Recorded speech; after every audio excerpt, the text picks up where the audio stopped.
नमस्कार बच्चों, the Hindi academy channel पर मैं यश बाला आप सभी का स्वागत करती हूँ। कैसे हो बच्चों? मैं उम्मीद करती हूँ आप सभी खुश होगे, स्वस्थ होगे और पढ़ रहे होगे। बच्चों, पढ़ाई में लगे रहना है क्योंकि ये समय जल्दी चला जाएगा और फिर आपकी पढ़ाई ऐसे ही शुरू होगी, तो आपको अपनी पढ़ाई को कंटिन्यू रखना है।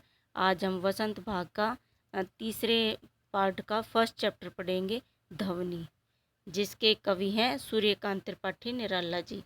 बच्चों, सूर्यकांत त्रिपाठी निराला सच में ही निराले थे, क्योंकि वो नई जनरेशन को बहुत प्रेरित करते थे, है ना। वो कहते थे कि आपको जो है इस जीवन में आए हो तो कुछ ऐसा करना है ताकि बाकी लोग भी सब देखते रह जाएं। इस जीवन को ऐसे ही वेस्ट नहीं करना है, इसमें कुछ अलग से करना है। और वे नई जनरेशन को प्रेरित करते हुए उन्होंने ये कविता लिखी है, ध्वनि।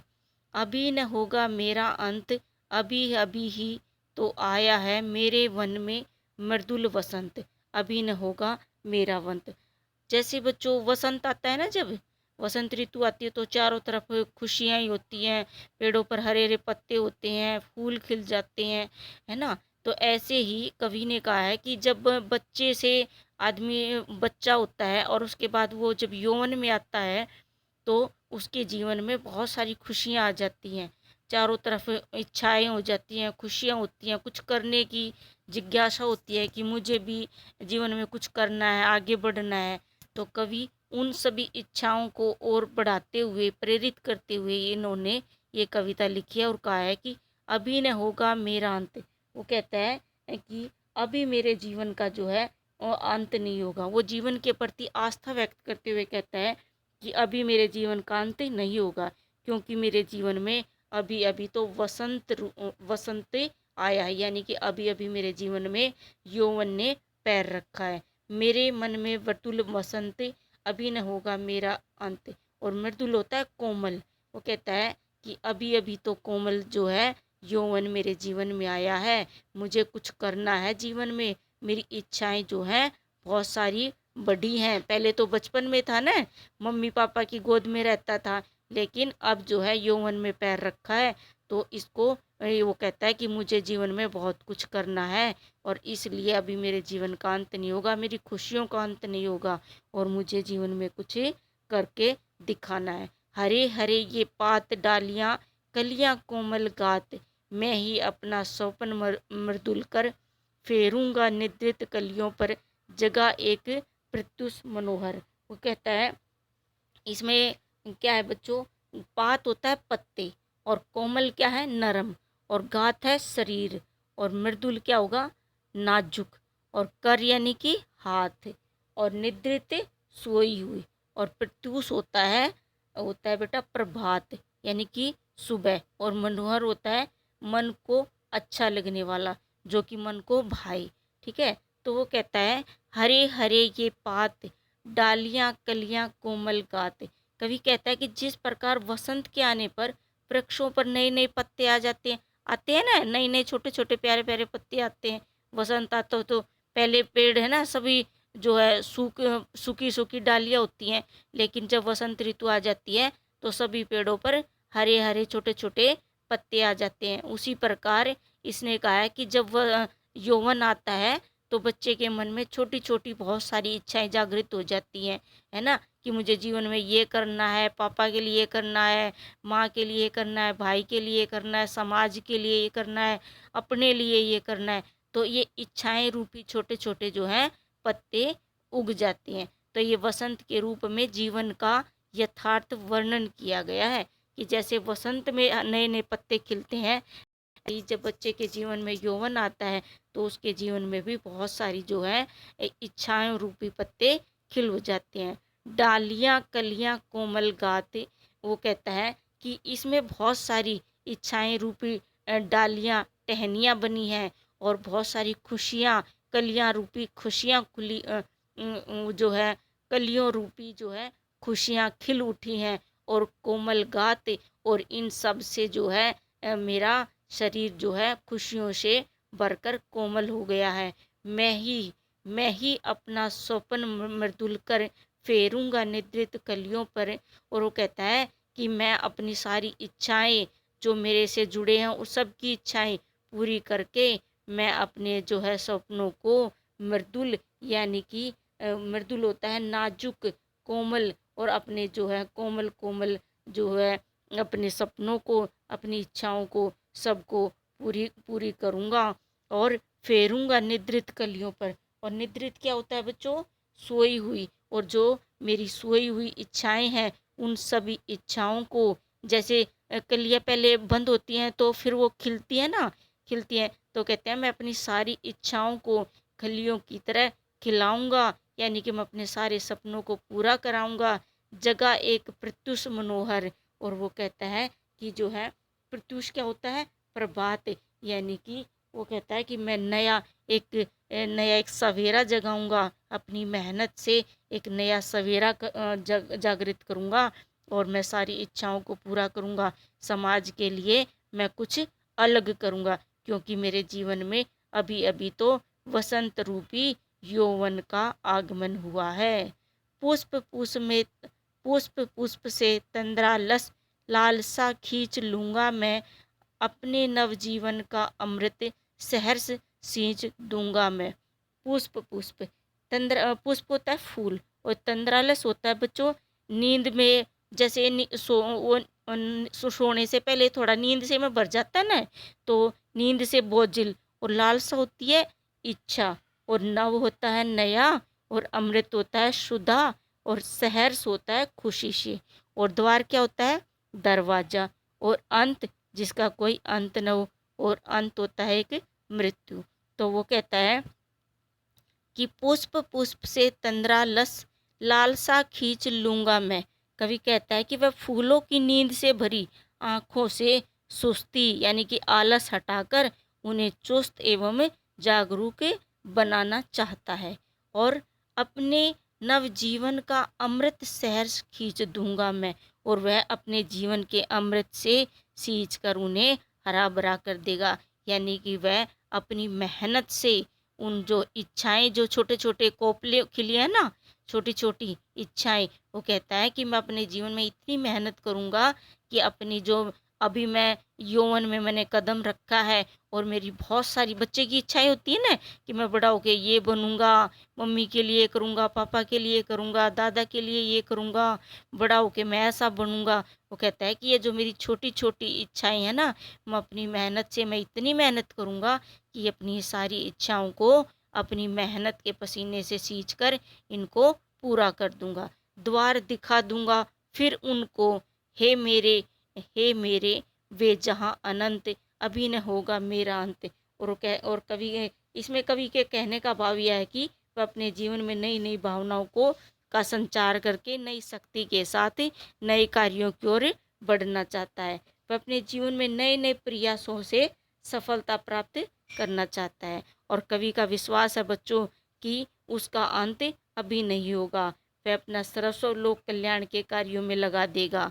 द्वार दिखा दूंगा फिर उनको।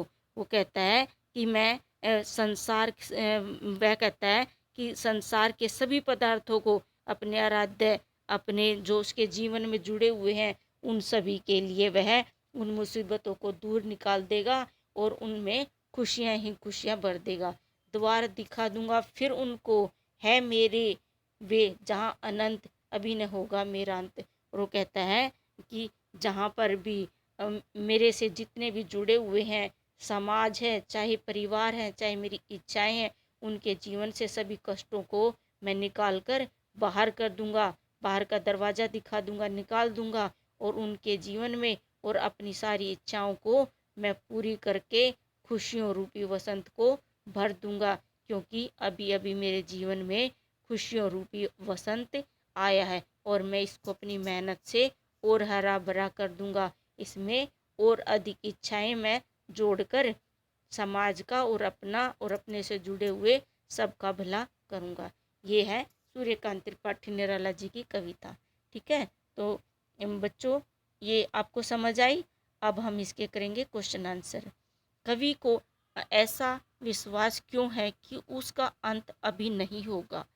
क्यों क्यों है? क्योंकि कवि क्या है बच्चों? आशावादी है ना।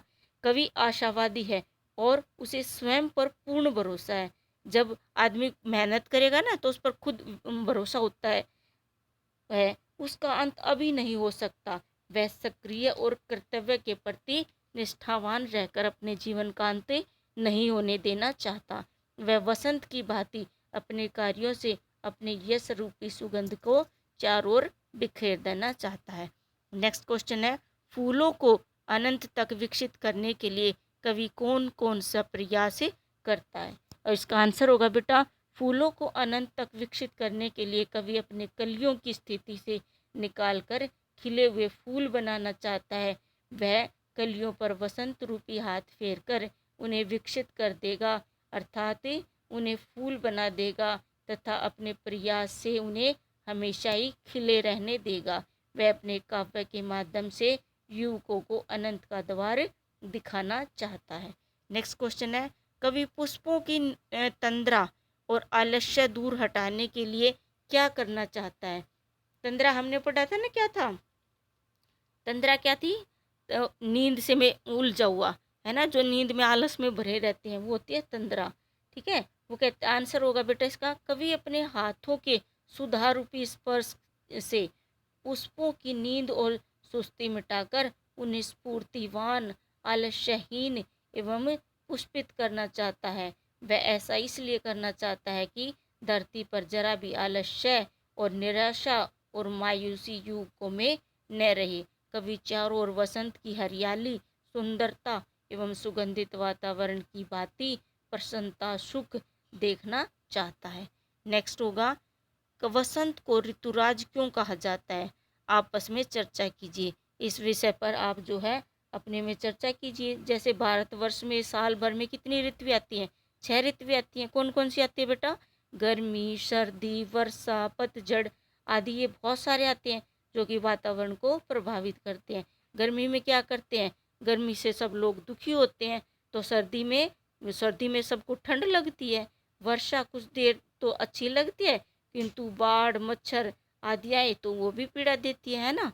और इसी प्रकार पतझड़ में सभी वृक्ष जो है उनकी सुंदरता खत्म हो जाती है, किंतु वसंत के आने से चारों ओर हरियाली सी छा जाती है और पक्षियों की मधुर ध्वनि भी तो वसंत में ही सुनाई देती है ना।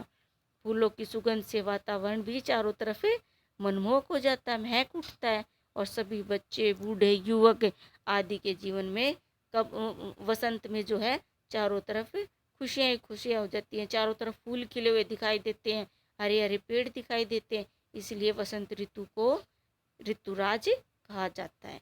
नेक्स्ट क्वेश्चन है, वसंत ऋतु में आने वाले त्योहारों के विषय में जानकारी एकत्रित कीजिए और किसी एक त्योहार पर निबंध लिखना है। और इस पर आपने करना है वसंत ऋतु में कैसे, जैसे वसंत पंचमी आती है, सरस्वती पूजा आती है, महाशिवरात्रि आती है, होली आती है ना, तो आप इनमें से किसी पर भी निबंध लिख सकते हैं। नेक्स्ट क्वेश्चन है बेटो, ऋतु परिवर्तन का जीवन पर गहरा प्रभाव पड़ता है। इस कथन की पुष्टि आप किन किन बातों से कर सकते हैं? पड़ता है ना, तो ऋतुओं के परिवर्तन, इसका आंसर होगा ऋतुओं के परिवर्तन से लोगों के जीवन पर गहरा प्रभाव पड़ता है। ग्रीष्म ऋतु में हम गर्मी के कारण व्याकुल हो जाते हैं, प्यास के कारण इधर उधर जल ढूंढने लगते हैं, किंतु वर्षा के आते ही गर्मी में राहत मिलती है। इसी प्रकार सर्दियों में ठंड के कारण हम कांपते रहते हैं, किंतु वसंत ऋतु के आते ही सर्दी कम हो जाती है और हम प्रसन्नता का अनुभव करने लगते हैं। मानव जीवन के साथ साथ प्रकृति में भी स्फूर्ति आ जाती है। चारों ओर खिले हुए फूल हमारे मन को क्या करते हैं? लुभाते हैं। इस प्रकार स्पष्ट है कि ऋतु परिवर्तन का जीवन पर गहरा प्रभाव पड़ता है ना। और फिर ये अनुमान और कल्पना पर है ना। ये तो आप पढ़ के देखना। कविता की निम्नलिखित पंक्तियां पढ़कर बताएं कि इनमें किस ऋतु का वर्णन किया गया है ना। फूटे हैं आमों के भौर, भौर वन वन टूटे हैं, होली मची ठोर ठोर, सभी बंधन छूटे हैं, है ना। तो आप बताओ इसमें कौन सी ऋतु है ना, बताओ। ये पंक्तियां वसंत ऋतु से संबंधित है ना। वसंत ऋतु में ही तो होली का त्योहार आता है। आमों के पेड़ पर भी वसंत ऋतु में बोर आता है, वो आता है ना, जो आम लगने से पहले आता है, छोटा छोटा सा, है ना। फिर नेक्स्ट है, सौपन भरे कोमल कोमल हाथों की अलसाई कलियों पर फेरते हुए कवि कलियों को प्रभात के आने का संदेश देता है, उन्हें जगाना चाहता है और खुशी खुशी अपने जीवन के अमृत से उन्हें सींच कर हरा भरा करना चाहता है। फूल पौधों के लिए आप क्या क्या करना चाहोगे? तो आप क्या क्या करना चाहते हो? फूल पौधों के लिए हम सर्वप्रथम उन्हें क्यारियों में आरोपित करते हैं, छोटी छोटी क्यारियाँ बनाते हैं ना हम, उन्हें बढ़ने के लिए हम उन्हें पानी देते हैं, उनमें खाद डालते हैं और उनकी सुरक्षा का भी प्रबंध करते हैं ना, कभी कोई तोड़ के ना ले जाए, कोई ऐसे जो है पशु पक्षी ऐसे खराब ना कर दे। सबसे बड़ी बात यह है कि फूलों को न तो स्वयं तोड़ेंगे और न दूसरों को तोड़ने देंगे। ये स्कूल में भी लिखा होता है ना। तो ये चैप्टर था बच्चों, और अब मैं उम्मीद करती हूँ कि आपको ये समझ आया होगा, है ना। तो अब आपको इसको लर्न करना है और जल्द ही मैं आपको सेकंड चैप्टर की वीडियो बना के दूंगी, और मुझे उम्मीद है कि आपको ये समझ आ गया होगा। तो बच्चों प्लीज़ इस चैनल को सब्सक्राइब करें। थैंक यू फॉर वॉचिंग बच्चों।